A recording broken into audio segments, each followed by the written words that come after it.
to me, one of the most valuable things I ever realized in life, thank God, was to be in the position to receive commission. There's so many people out there working with limitations and caps and salaries that I don't even understand how they do it. And yet, if you ask those guys, they don't understand how somebody's willing to take a risk on a commission job. So it's like, to be in the position to receive commission. If you start hearing that, that is mine. I've coined it the other day, and it's going to get big because I am going to preach that people need to get in the position to receive commission.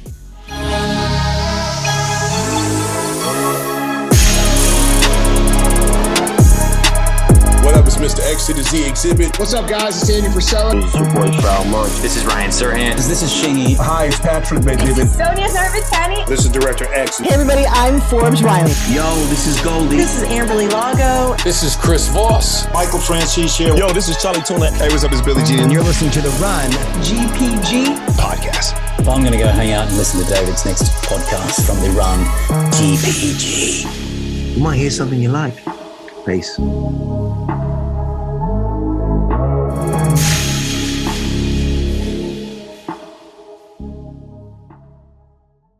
Brad Lee is a successful entrepreneur, businessman, author, keynote speaker, and family man. With extensive experience in sales, life, and business, Brad is dedicated to helping people become better individuals. He shares his insights as the host of the popular podcast Dropping Bombs, where he discusses business and personal development strategies. His mission is to bridge the gap, connecting those who have valuable insight with those who need them. Brad is also known for his straightforward approach and common sense wisdom. He's not only a successful CEO and investor, but also a respected thought leader and philanthropist. Brad, it's good to see you again. Welcome back to the show. Well, thank you for having me. Yeah. Honored to be back twice. Well, you actually joined some interesting company. Andy Frisella, Grant Cardone, Chris Voss. So yeah, like those are some pretty big guests, and you joined the ranks of those repeat guests. As I was saying though, I'm looking forward to talking to you because it seems like, since we last talked, the world's gone crazy. The world's gone mental, right? Like, it seems like we're actually living in a simulation or something, right? So I was looking forward to speaking with you because when it comes to things like that, and when the world gets crazy, there's only a few people I think could make sense of it, or at least have an interesting opinion. And you are one of them. So I'll start with an easy one, Brad. Are we living in a matrix? Well, I don't believe so. I don't think so. I mean, again, you got to define the word matrix. When the Tate brothers use it, they're talking about, the Matrix because of the movie. But in reality, I watched the movie. So when I hear Matrix, I think, do I believe that there's this isn't real? No, I believe that this is real. Unfortunately, some of the things that are going on are mind blowing, meaning I can't believe there are people that exist that are that blind, naive, hateful, lost, etc. But then again, I mean, we are flawed, so you would think, yeah, you're going to find some messed up ones. But collectively, bro, yeah, the world's gone a little crazy, seemingly. I don't really follow as much of the drama as most because I don't believe in negative headlines and press and stupidity. Not to mention, I've already determined that the media lies. And so if you've already come to the conclusion that the media lies, then why are you listening to it at all? They say, well, we're heading for a war. Well, how do you know we're heading for a war? Well, there's a bird flu coming. Is there a bird flu coming? Like Trudeau's screwing up Canada. They're taking their guns away. Is that what's really happening? I don't know. And I realize that I don't know. And I'm not going to listen to the same people that I just said are full of shit. How am I going to say the media is full of shit, which I do, and then believe anything that I see on it? So when it's bias or confirmation bias, meaning I see something that I identify with, so I'm gonna be like, yeah, see, and basically that's fueling my position. And so these social media platforms, they have these algorithms and they know who sees what and who likes what. So you can get somebody leaning a little to the left and they start bombarding them to push them all the way left. Then they start seeing some people leaning to the right a little bit, and then they start bombarding them to push them to the left. Well, why? Well, because, dude, when you watch social media, do you see the conspiracy videos and the, oh my God, Biden's did this and, you know, Hunter's that and all the stuff? Or do you see Trump's a dirty criminal and the Republicans are all trying to take away democracy? What do you see? I think you're absolutely right. I think, you know, social, TikTok, Instagram, et cetera, has done a fantastic job of pushing you into the camp they think you're in. You know what I mean? I think that's what's happening. I think you nailed it. Okay, the algorithm is showing you what they think you want to see more of, so you will stay on longer. So if you want to see the drama, guess what they're going to show you a lot of? Drama. If you like somebody's picture once, it's going to show you more of those people's pictures. If you're following certain people and you comment and engage and like and rewind and watch twice their content, Instagram and TikTok and these platforms, they know this. And they're like, okay, Morel wants more of this, blah, blah, blah, blah, blah, blah.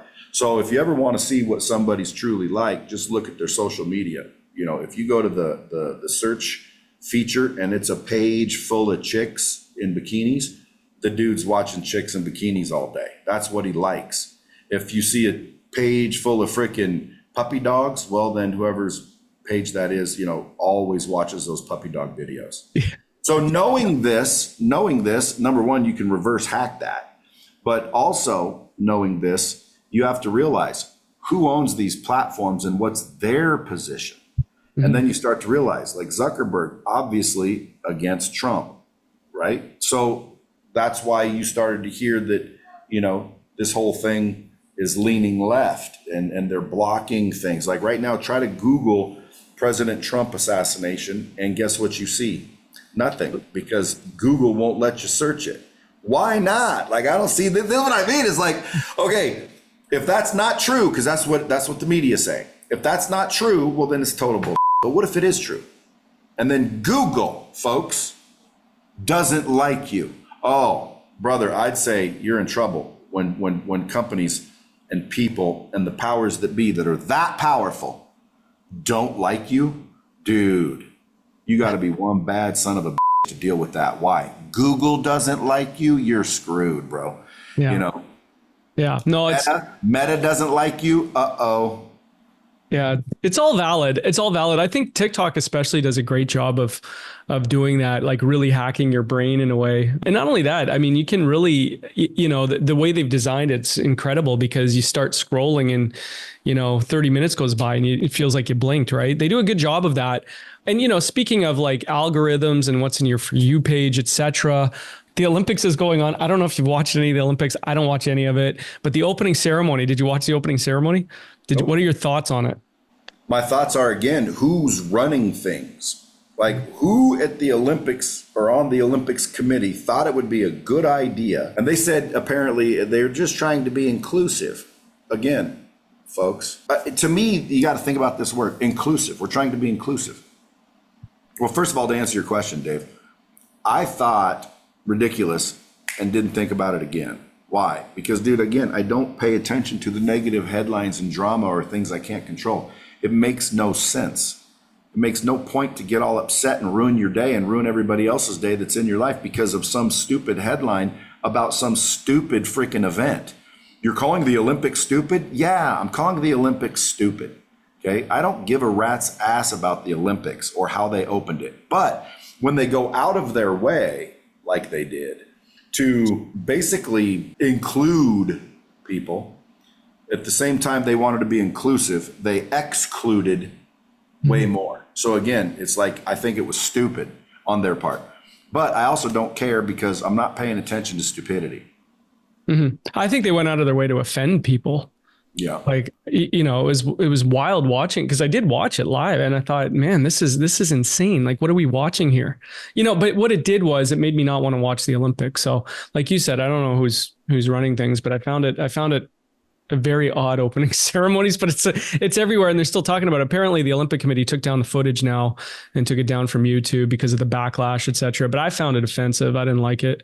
Anyways, interesting opinion. And then you did mention, I mean, all that's happened in the last few weeks is just kind of crazy when you think about it. You take a step back and you think about what's happened in the last few weeks. We literally had an attempted assassination of President Trump. We had that only a few weeks ago. Like, Where were you and what were your thoughts when you first heard about that attempted assassination? I believe I was on a flight to Nashville, Tennessee. I got a house out there. So my wife and I were cruising at about 38,000 feet. And she said, someone just tried to shoot Trump. And I said, I knew it. My opinion is no way in hell the dude on that little baby sloped roof, and she said she didn't want to stick agents up there because of their safety. Shut the hell up. We're talking about freaking Secret Service, fool. We're talking about people that are supposed to be the most elite law enforcement people on planet Earth, the baddest asses in the world. They're protecting the world's leaders when they come. They're protecting the president. They've got supposedly years of training, all the equipment in the world, and they can't find a long-haired dipshit on a roof this big. And when they do, they say, oh, it was for their safety. They didn't want, that's a lie. Okay, and then like 8 shots rang out. Bang, bang, bang, bang, bang. Then you see video of that sniper with the guy in his sights, and he still got off 8 shots. Dude, somebody allowed that to happen, in my opinion. Yeah, that's a common opinion. There's too much weirdness around it, but had to ask your opinion. Dude, listen, I mean, this might get you canceled and might get me canceled. Why? Well, because, dude, the whole world apparently doesn't like Trump and wants him dead. And I knew, and I told people, dude, when they tried to get him arrested and that didn't work, and they're trying to get him smeared with freaking Russian collusion and that didn't work, and they try to do everything, some bitch just keeps playing golf and smirking at him. And you get enough powerful people against you, dude, they're going to do exactly, coincidentally, what Tate says the Matrix will do. They're going to, throw you in prison if they can. They're going to smear your reputation so everybody thinks you're a crook and a bad person, get you alienated. And if all that doesn't work, they're going to eliminate you. Mm-hmm. And dude, when someone's eliminated, there's no more from them. So it's like I said before, dude, there's going to be an assassination attempt. And I'll bet you, Dave, if you research and you had access to the truth, I'll bet you this isn't the first one either. I'll bet you they've had a bunch of people try, just nobody got this close. And again, I mean, like, dude, listen, I understand people's differences and everybody has their own perspective on things. But dude, killing somebody because they believe one thing and you believe another, like, dude, that's stupidity. Like, live and let live, bro. Yeah, couldn't agree more. Interesting though, this is like historic stuff that's happened, and then you have a president stepping down stepping aside, I guess, not running again. And then there's a lot of theories around that now. Again, my algorithm, Biden might have a body double. I don't know. He might have a body. He seems to be 6 inches taller, according to the videos I'm being served. Does Biden have a body double? I don't know. I mean, again, bro, nothing is out of the question. Yeah. If you think I'm going to sit here and give you all my opinions as if I know and I'm certain and I believe, I don't know. And if I don't know, I'm not going to pretend that I believe. I think it's possible. Why? I think it's very possible we didn't land on the moon. I think it's very possible that we lied to the public. I think it's very possible that there's some high-powered people that are connected because, dude, listen, BlackRock, Vanguard, and State Street own 88% of all the companies on frickin' the S&P, I believe, which are the main companies of the world. The media is controlled by 5 companies. If you've seen the video where they're all saying the same shit, and then you realize somebody can tell those employees, because that's what they are, they're journalists. No, they're an employee, okay? And they'll run the story and be told what to say. And I think they are. And who runs them? Well, again, so that means that there's all these, big, powerful, rich people at the top. Yes, I do believe that there is a big, powerful group at the top that really and truly runs things. Otherwise, why would we have poisons in our food and the FDA is okay with it? The Food and Drug Administration, why are they mixing food and drug? Like, that don't make any sense at all. And then, it's regulation and bureaucracy and nonsense. It's a machine. It is broken. And I'm telling you right now, there should be term limits that it's easy to fix if they wanted it to, but they don't want it to be fixed because it's a machine. And anyone that tries to mess with that machine will get whacked. So if you don't want to get whacked, I would say freaking, pipe down a little bit and work intelligently and silently and, try to help with your mouth shut a little bit. Why? Well, because as you know, the internet has ears. This phone right now knows what I'm saying. And it is, I guarantee you, recording every fucking bit of it. And I bet you this camera's on, even though it isn't. So at the end of the day, we're being recorded almost 24 hours a day. I do believe that. I do believe that this data is all compiled into a database where if they want to find David Morrell right now, if somebody in the Secret Service wants to know who and where you are and shut off your credit cards and ring your cell phone and disconnect your cell phone, I mean, it's all possible. Yeah. Dude, it's not the president that runs things. Like, dude, that's the whole thing. They got us fighting over who's going to be president, when in reality, the truth is they're not running shit anyway. You think frickin' Trump's going to come save the world? Only if they allow it. Mm-hmm. It's funny. I just read too that I think it's BlackRock bought or is in the process of buying 23andMe or Ancestry.com or whatever that is, where you send your DNA in and it tells you everything about. And now, isn't it wild that BlackRock is buying for, I can't remember what the dollar amount was, but that is really valuable data, isn't it? Yeah. So again, I mean, it depends on how you look at things. So I'll give you an example. There's a conspiracy that Bill Gates is buying up all the farmland. Now, someone will say, that's not a conspiracy. He is buying up all the farmland. He really is. If you look in his public record, okay, so he's buying up all the farmland. Now the question is why? Well, because he wants to poison us and decrease the population and control the food. Again, that's one way you can look at it. But did you also know that there's massive tax advantages for buying farmland? For some reason, there's loopholes and whatnot for agriculture and farmers, to where it might be tax-wise and profit-wise beneficial to own farmland, and he's got so much money, why not buy it all up? It's just sitting there. Mm-hmm. So who knows what's the truth? We'll never know the truth. Do you understand that? Mm-hmm. People will say, well, we will one day. Well, again, maybe, because the truth always comes to light. But to me, I don't think it's going to affect me. When people start getting conspiratorial, I should say, with, the poison in the foods, they're putting mRNA vaccinations in the meat just so you're vaccinated. That's to me a little bit extreme, although it could be possible. But if it were true, Dave, if it were true, and for a fact it's true, and you had proof that it's true, and you started blowing the whistle, and there was that evil cabal everyone's talking about, wouldn't they just shut you off social media, shut you off the television, shut you off the radio? They own them all. Mm-hmm. Who's going to hear you? Nobody. You realize you could scream in your neighborhood all day long and show pictures of people that there were aliens in your backyard, and literally, if a news company didn't pick up that, you could tell everybody for 10 years straight and not even make it out of your city. Mm. So the social media and the media is how the world gets its news and information. So information control is who has the power. Yeah. So whoever controls the information controls the power.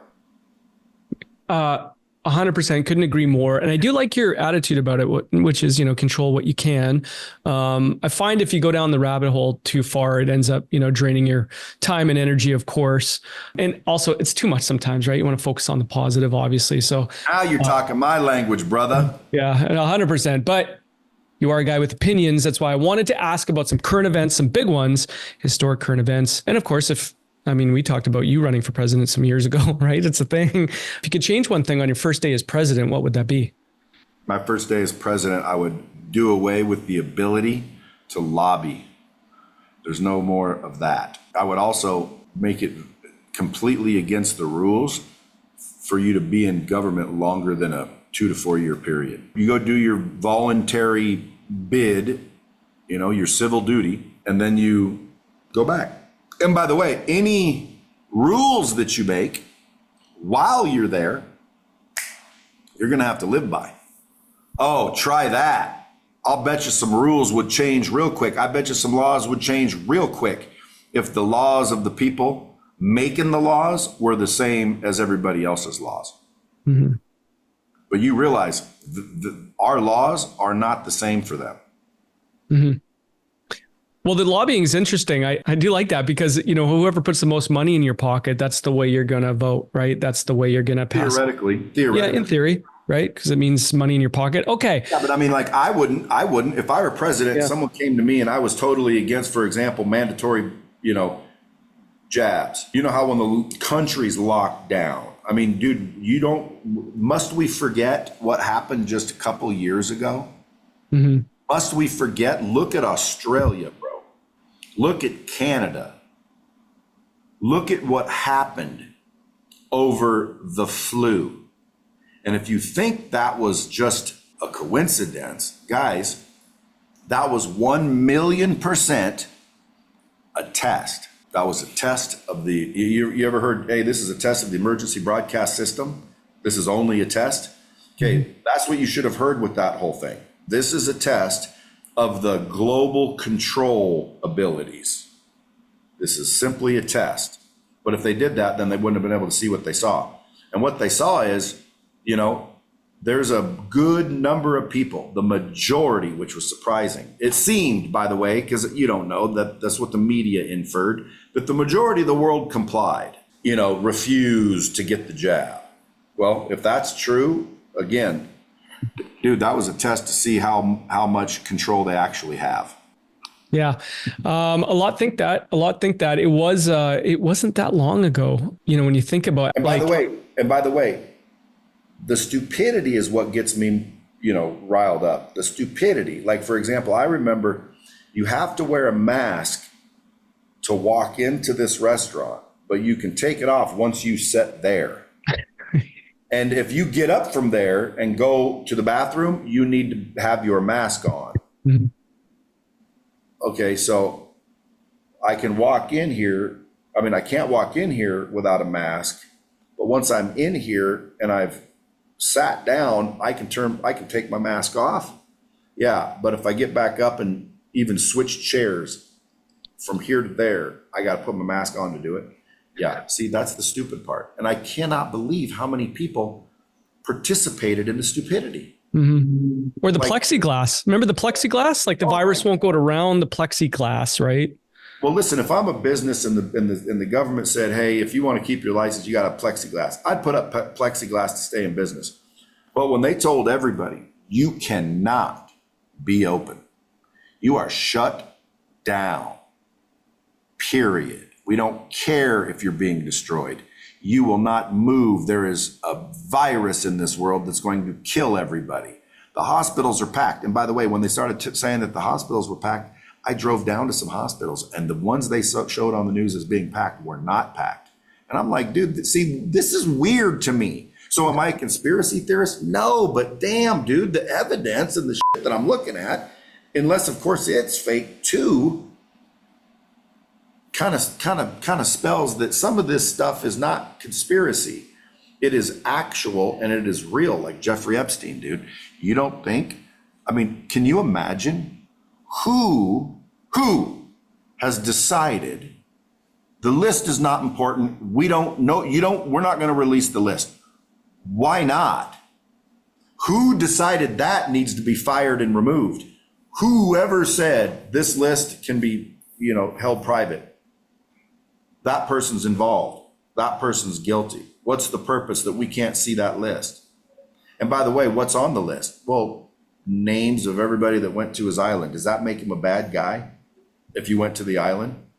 Not necessarily. No, I don't believe so. Why? Well, because, dude, what if you just got invited to an island and on a private jet and you had no idea and you went? And it was a little weird and, there was freaking, weirdness going on. You're like, dude, what the f- is this? I'm getting out of here. Now all of a sudden you're a scumbag because you went to that island? No. but it's a good indication that you're a scumbag, and it'll give us a clear idea of who to keep an eye on. You know what I'm saying? Because like, hey, I ain't convicting you because you were on that jet, but if you're on that jet, I am suspicious now. Like Stephen Hawking. Just like anybody. Listen, it was clear that he was running underage girls. He was a freaking pimp, man, from underage girls. And it was clear that he had footage of a lot of powerful people participating with those younger age girls or boys. So at the end of the day, he had massively damning evidence on everybody. Yeah, he really did. And that's why he had so much power. Because, dude, when you've got those guys locked down to a frickin', if you do anything to me, these will be released and you will be done and probably in prison. If I'm the judge, you know, not guilty, let that man go. Hey, quit investigating that man. Like, dude, come on. If people don't think people can be corrupt, they're naive. There's corrupt people in powerful positions. That's all I'm saying. Yeah, no, I agree with you. Moving along from the headlines. Like I said, it's always good to get your opinion because you're an opinionated guy and it's always interesting to talk to you about this stuff. Last time you were on the show, it's been a while. You were just about to release your first book, The Hard Way, Lessons I Learned the Hard Way so you don't have to. I read it. I enjoyed it. And in it, you share some personal stories and lessons from your life as an entrepreneur, highlighting the mistakes you made and the valuable insights, lessons you learned. It's practical advice, right? Very interesting book. What's the feedback been? How's it been since you released the book? Dude, it's funny that the book had great feedback. And I finally forced myself to go in the studio and create the audio version. Oh, nice. Number one, that's, you know, grinding. Yeah. I got frustrated, and I'm generally not frustratable.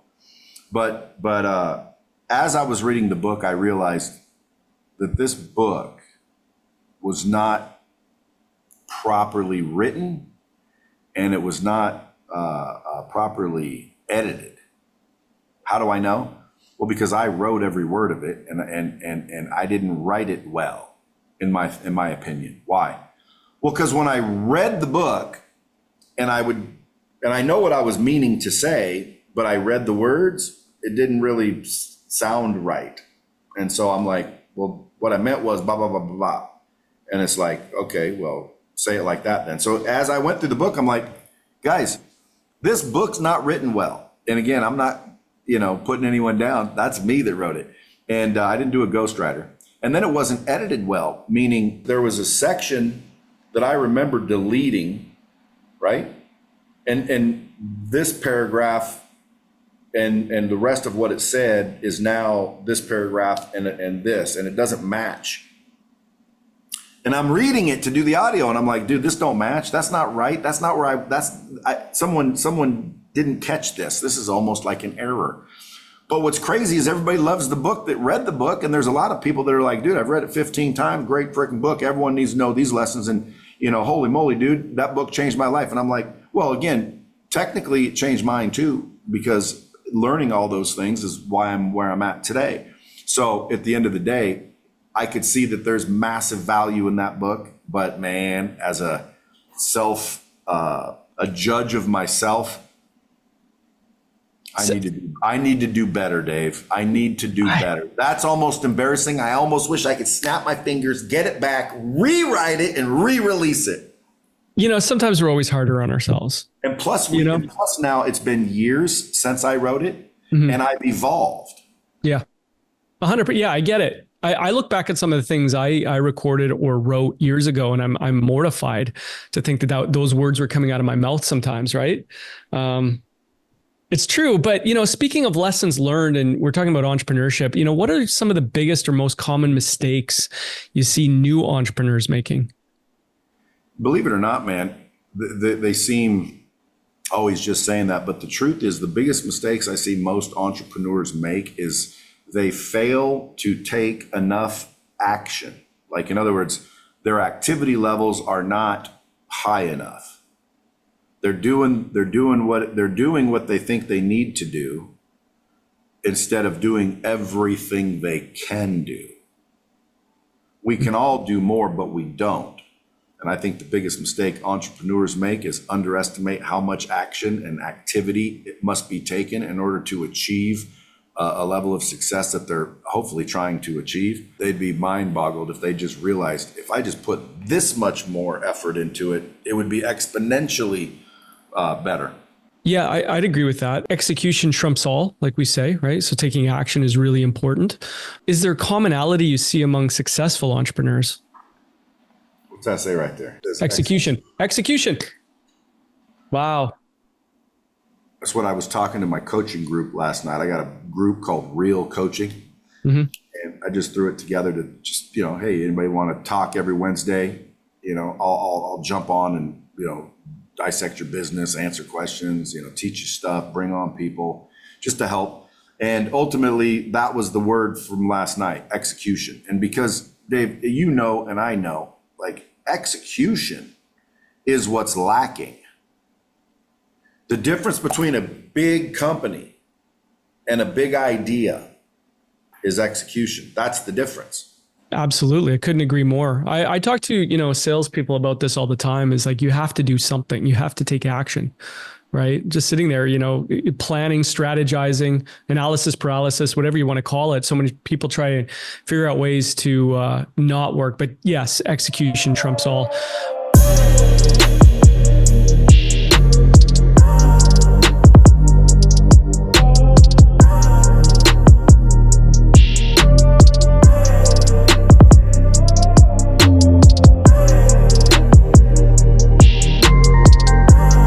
Staying on the topic of the book and lessons learned, etc., do you remember the best advice you ever received? Could be business advice, but do you remember the best advice you ever received? I don't know if it's the best advice I ever received, because I didn't receive it. I realized it, I learned it, and now I deliver it. So the best advice I've ever realized, and by the way, that's compared to all the advice I've ever received. The best advice. Well, it depends on what your goal is. Because again, the best advice to cure cancer is not the best advice to go fishing. So, I mean, at the end of the day, it's like, what do you mean by the best advice? But to me, one of the most valuable things I ever realized in life, thank God, was to be in the position to receive commission. There's so many people out there working with limitations and caps and salaries that I don't even understand how they do it. And yet, if you ask those guys, they don't understand how somebody's willing to take a risk on a commission job. So it's like, to be in the position to receive commission. If you start hearing that, that is mine. I've coined it the other day, and it's going to get big, because I am going to preach that people need to get in the position to receive commission. And that's the best advice I can give anybody.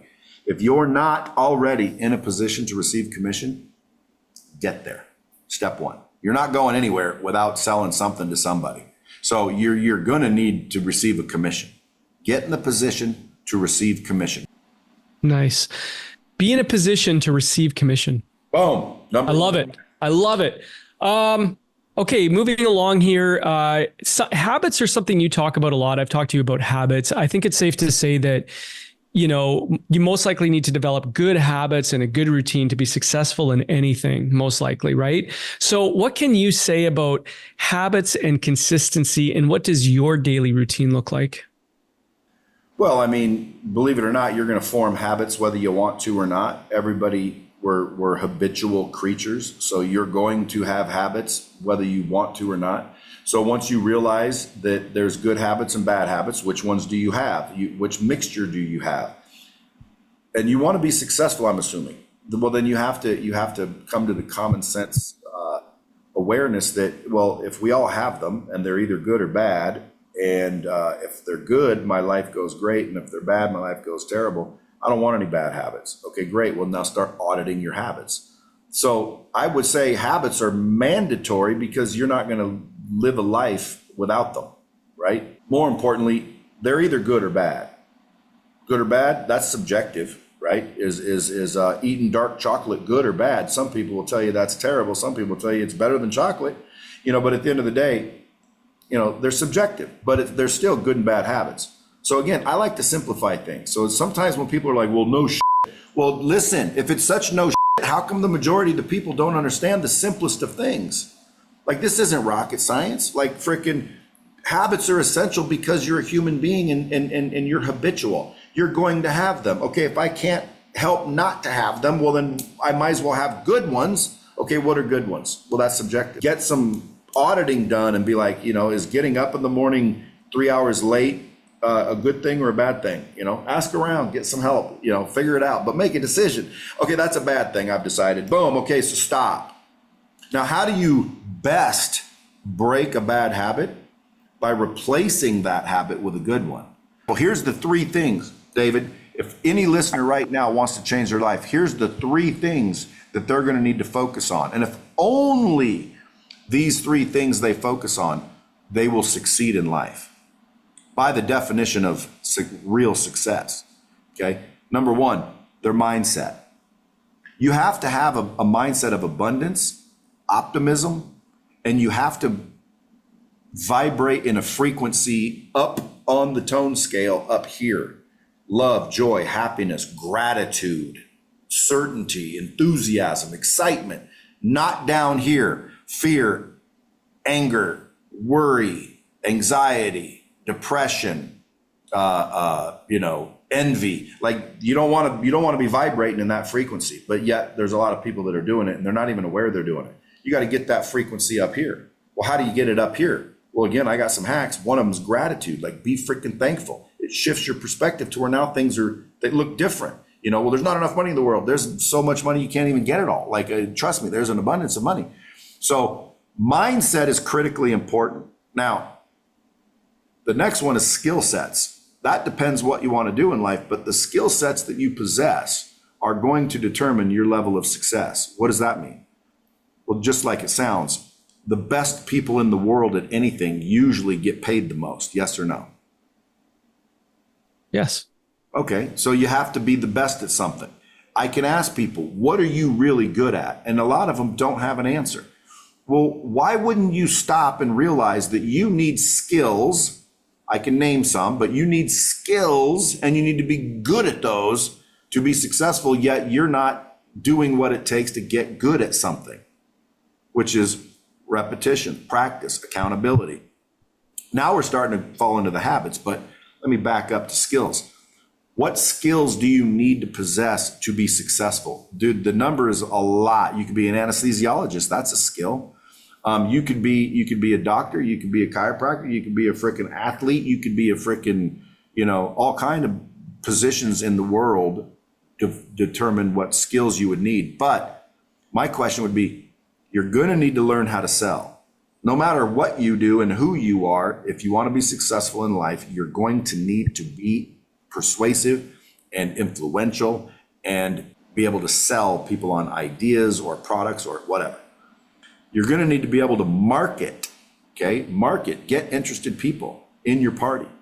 You're going to need to be fairly decent at communicating.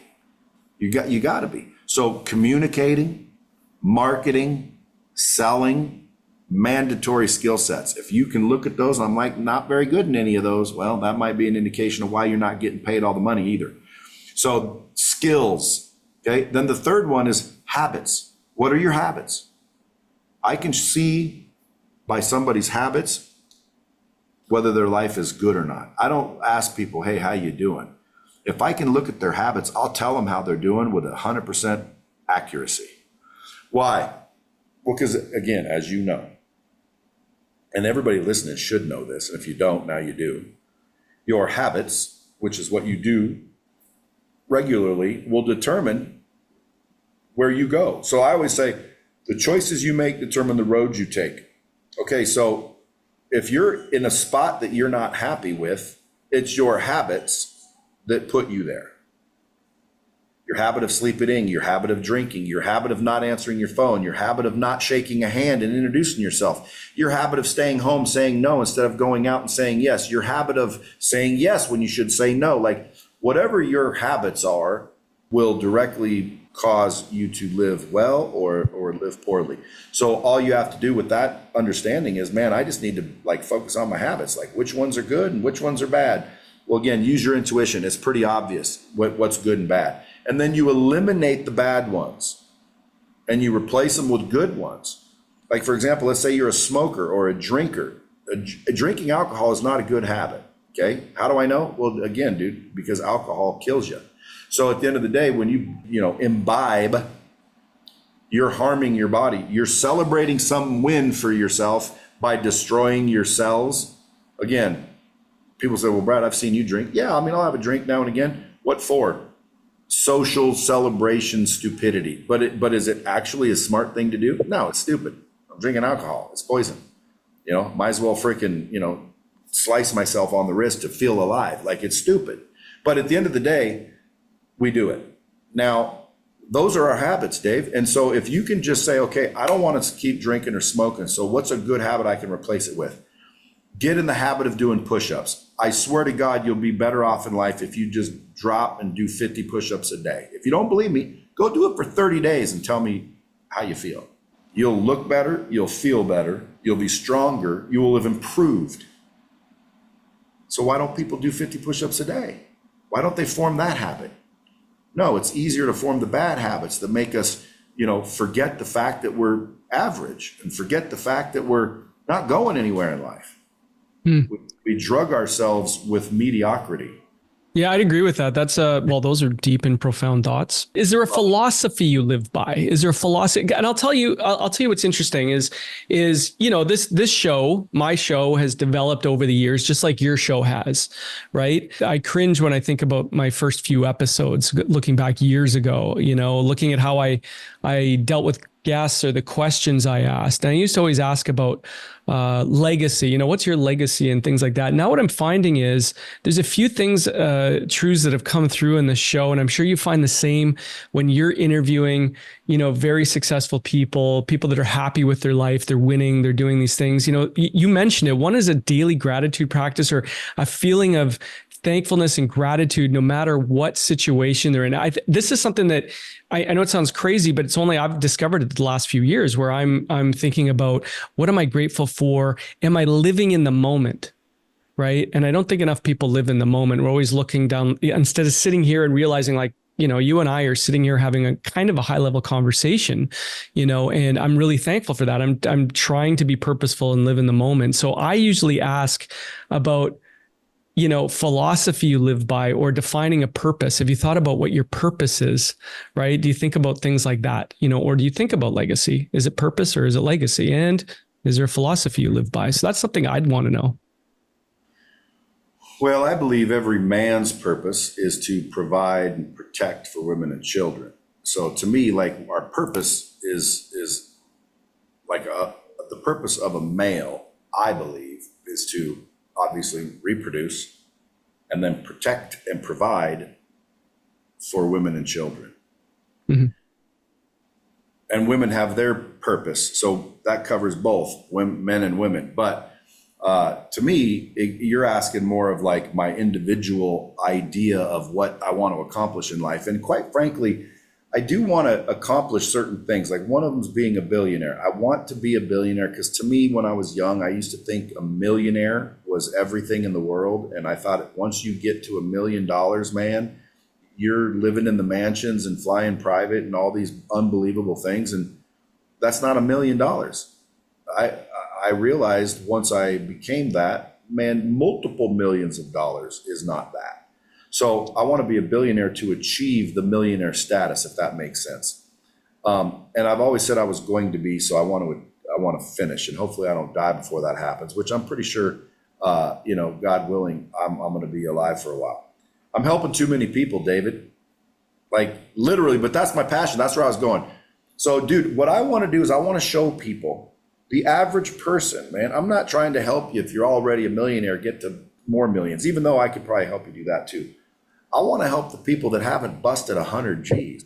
Like if you're out there in the world not making $100,000 or more, brother, you need to reach out and we need to have a discussion because it's not that difficult. And if you've got the will, then the rest is easy. I can show people exactly how to get to $200,000-$300,000 a year. And yes, you will be selling something, but once you're at $200,000 or $300,000 a year, dude, life starts to change a little bit. And I think everyone deserves to live at least at that level. And maybe 20, 50, 90 years ago, it was only 100,000. But again, just like a billion's the new million, 300,000's the new 60,000 a year. You know, you need to make $200,000-$300,000 a year to get out of the trap that you're in. You know, grabbing the shovel and the spatulas and serving people food and all the things that pay like that. People are like, well, Brad, you better be thankful people are willing to do it or no one would be there to serve you. Listen, if there was absolutely nobody there to serve me, I'll get it myself. Okay, but I would feel better if everybody lived at a certain level. I don't like it when I see little kids whose parents can't afford Christmas presents, dude. You know, I don't think it's fair and I want to change it. But, you know, a lot of my rich buddies tell me, Brad, those guys, you can't help those guys, which they may be true. They may be right. But when you say, what's my passion? I think about helping children because I don't like abused children. And I want to help the normal person level up. People say, why? Well, again, dude, it's number one, it's fun. It's fun to do. It's fun to watch somebody not understand the basics and then they start to get it and their freaking face lights up and dude, their life changes. And I've got the ability to do that for people. So it's fun. Yeah. All worthwhile goals. And see, that's interesting. I find that very interesting. But I mean, speaking of that, you're starting a new show, right? Brad Weiss? Is this a new show? Well, we're working out the bugs, but yeah, I've been releasing our attempts at making a show called Brad Weiss. It's Brad Weiss. No, it's BR Advice. It's Brad's Advice. Live call-in show. Nobody's doing it, man. I remember back in the day when, you know, hello caller, go ahead caller. You know, I'd listen to them and I'd be like, you know, listening to their stories and their problems and shit. And I thought, dude, there's none of those. So let me start one. So watch, bro. You watch. There's going to be a bunch of them start now.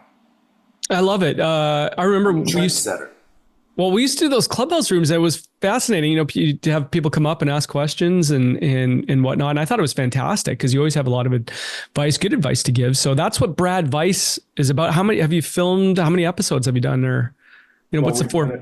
We've done it about 4 times. The format is I go live, broadcast the phone number. If anybody wants to talk to me live, call the number. And dude, like 100 people call and I just go down the list and answer their questions and give them advice.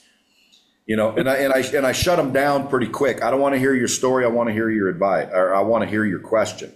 Like if you start with a story, I drop the call and go to the next one.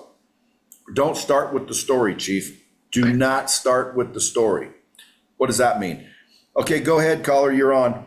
Hey, my name's Jerry. I live in a small town. My mother, when she was young, it's like, no. I'll drop you. What do I want? I want your question. Hey, Brad. How you doing? Hey, here's my question. What do you do when blah, blah, blah, blah, blah? How do I handle blah, blah, blah, blah, blah? What's your thought on blah, blah, blah, blah, blah? I don't want a story. Why? Because, dude, whatever story you've been telling yourself is why you have these questions. I don't want to hear the story. I want to see it with a brand new perspective. And when you want to tee up the story, people are like, well, this is, you know, germane to the question. No, it isn't. What's your question? That's more germane than the story leading up to it. Do you know how I know this? Because a lot of times, dude, we don't even realize what question we should be asking. There's people that think they have a sales problem when they have a marketing problem. They're asking questions about sales when they should be asking questions about marketing. They're asking questions about how do they get their wife to do this and that, when in reality, they should be asking a question, how do they get themselves to do this and that, which would then lead to their wife doing that. So it's almost like, dude, we can't even figure out what questions we should be asking. And that's sad because if you want to answer your questions, you need to ask the right question to get the right answer. You can't ask a question that's wrong and expect to get the right answer. So again, if I were out there in the world listening, well, what should I take from what Brad just said? Go really think about, are you asking the right questions? You know, I can't seem to figure this out. Well, are you asking the right questions? You know, you might not be asking the right questions. That's possible. And I've also heard you, answer deep philosophical questions like what's the secret to happiness, et cetera. And I'm sure you're going to get some crazy questions on that show, but I'm looking forward to it. I think that's a format that you should be involved with. I think you should be taking live questions because you're good at it. So I think you should be doing that. Okay. Wrapping up here, you talk about seeking knowledge. Reading books is a big part of your life. I always wanted to ask you your top book recommendations, or like, what are you reading right now? I don't think I've ever asked you what books, maybe 3 books that had the biggest impact on your life. Well, I think the one I go to always that every person needs to read, man and woman, is the 4 Agreements. If you just understand and thoroughly master the 4 Agreements, you're going to do just fine. To add to that, I would say go read As a Man Thinketh. I think it's James Clear. I don't remember, but As a Man Thinketh. And then third, I would recommend the old favorite, How to Win Friends and Influence People. And the reason for that is because relationships are going to be so important. If you don't realize that now, you will one day, that relationships are the most important thing you're ever going to encounter and or value. Because think about it, dude, relationships is where money comes from. People want more money, but they fail to make more relationships. The money you get currently is from the relationships you currently have. Okay, if you want more money, you need more relationships. So at the end of the day, relationships are important, and that book will teach you how to find, attract, and nurture those relationships into strong ties and resources and a network. And again, a network will affect your net worth. Yeah. Now, the only other one I would probably say you probably should read, is one that teaches you about, self-worth and confidence.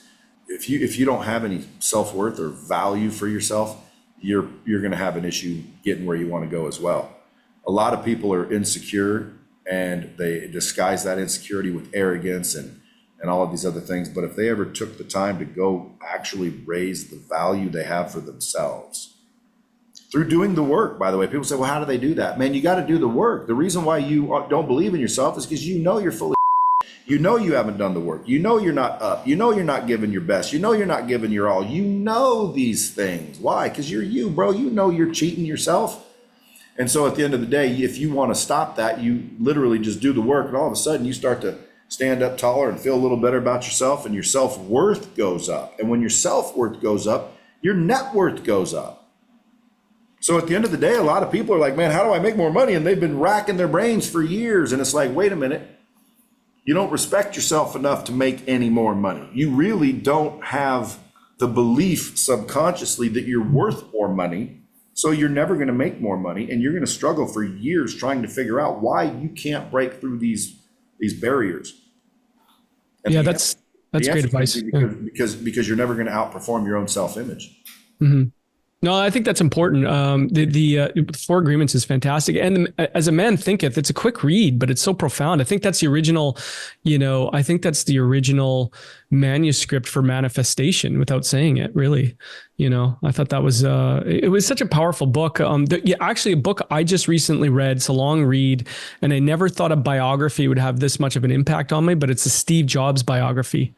That one I learned a lot from that book, actually. I didn't think, I read it out of curiosity more than anything, but at the end of it, I was like, this is one of the most impactful books I've ever read. Well, again, I think Steve, I want to be more like Steve because he didn't care even more than I don't about everyone else's opinions.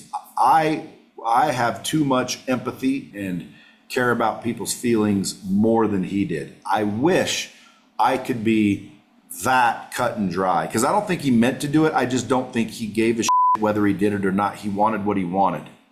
And when you're like that, bro, your business decisions are crisp and clean. And he was correct. He was a visionary. I think, he to me, it's like I got a painting in my game room that has me, Einstein, and Steve Jobs. Why? Because, dude, Steve Jobs is a badass, was a badass. You know, the book said he was a the book said he'd fire somebody going up the elevator. By the time they hit the, third floor, they were fired. And it was because they opened their mouth and, he was just ruthless. He'd walk in and say, hey, that needs to be moved over an eighth of an inch. And someone would say, well, Steve, that would cost us $3 million. You're fired. Boom, replace somebody, move it over an eighth of an inch. Don't tell me our limitations. Like, he was a that way. Well, dude, if that's what drove him to change the world, was he a or was he just him? Unapologetically him. Yeah, I think it was unapologetically him, but you touched on it. I think the biggest takeaway for me is if you believe in something that wholeheartedly, like, don't let anybody distract you from the end goal, right? And he was the epitome of that. But like, dude, people ask me what's the hardest thing of building companies, because I always build them. I'm not smart enough to buy them. I'm starting to buy companies, by the way. It's easier to buy them than build them. But as I build companies, everyone says, well, what's the hardest thing? The hardest thing is people, finding the best people. People go, well, what do you mean? How do you find good salesmen? Can't you just develop them? I agree. You can find some normal people, turn them into badass salespeople, but that takes time, energy, and resources. But what about executives? What about leaders who believe what you believe? What about people that have ethics and integrity? Where do you find those? Why? Well, because, dude, I can teach skill to anybody. I'm just looking for good people willing to work. And believe it or not, dude, there seems to be a little bit of a freaking awakening where nobody really wants to freaking work. No. So again, like I told you earlier, I could change lives. Well, dude, they're going to get the bad news that they actually have to work. They actually have to freaking be uncomfortable. You actually have to make a decision and sacrifice. You're going to sacrifice some things you don't want to sacrifice, but that's why it's called a sacrifice.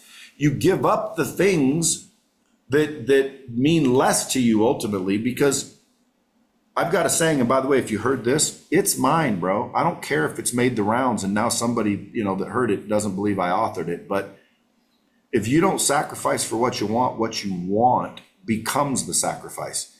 You're going to sacrifice either way, and people don't realize that. So they sacrifice, getting in shape because they want a donut. Well, then you sacrificed getting in shape for the donut. If you'd have sacrificed the donut, well, then you'd have gotten in shape. So when people start to realize, well, that's why I can't stick to a diet, right? Because you don't actually want to be in shape. You say you do and you think you do consciously, but deep down, you don't want to be in shape. You don't want to be in shape. Stop yourself. If you wanted to be in shape, you wouldn't eat that donut. Well, I can't help it. Yes, you can help it. See, this is my point. This is limited, scarce nonsense. We're human beings, bro. We're technically miraculous. By definition, the human being is miraculous. So at the end of the day, man, you can do anything you want. You have to realize it's not rocket science. It's not hard. There's a lot of people out there sold that life is hard. It's not easy getting rich. Dude, it is easy getting rich. Okay, anyone can do it. It's not that difficult. But yes, it takes work. Yes, it takes action. Yes, it takes sacrifice. Yes, it takes freaking, a little suffering. But dude, that's why they put gold in the fire. It's to burn out any of the impurities. So when you have tough times and adversity, dude, it's molding you into what you're dreaming about. But then you run from that and wonder why you can't ever get to what you're dreaming about, because you're not willing to do what it takes. So I'm going to circle that back all the way back to your first question, which is your habits. Get in the habit of doing the right thing, and I guarantee you your life's going to be freaking amazing. Well said. Deep and profound as usual. Brad, what's next? Current projects. Where do you want the people to go and check out what you're doing right now? Well, listen, normally I'd say, just follow me. But here's what I want you to do. If you're not making the money you want to make, go to bradlee.com and there's a tab that says work with me. I'll train you and put you to work. If you're making a bunch of money and you just want to follow good advice, humor, and have some entertainment, just find me on Instagram or TikTok. And it's The Real Brad Lee. That's LEA. Fantastic. Brad, you never disappoint. You never disappoint. Really enjoyed this conversation as usual. Thanks for joining us today. Really appreciate you, man. My pleasure. Thanks for having me.